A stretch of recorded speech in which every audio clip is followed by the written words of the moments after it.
Alright, hello everybody. Today we're going to be going over Futur Proche, which means the near future.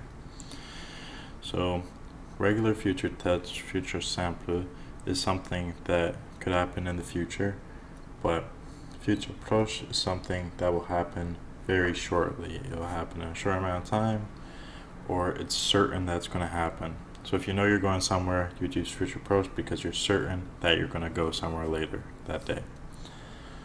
So the way to conjugate the futur proche is you need to find your subject, which is the je, tu, il, elle, nous, vous, il, elle, and then you're going to have aller conjugate in present tense.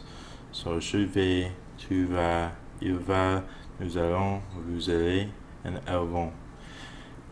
Now from here, you just have to add whatever infinitive you want at the end.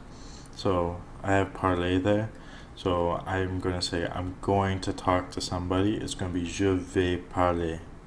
So really, all you have to remember is the conjugations for aller. There isn't any irregular verbs in this one. It's just, you know the subject, you conjugate aller to whatever the subject wants, and then you put the infinitive of whatever you're trying to say. So I'll do a couple examples on the next page. Alright, now we have a couple examples. We have parler, être, et dormir. And you'll see that no matter what you use, whether it's a verb that's normally irregular or regular, whether it's je, tu, il, elle, nous, vous, il, elle, it's always just going to be the regular verb followed by the present form of aller, being je vais, tu vas, il va, nous allons, vous allez, and elles vont.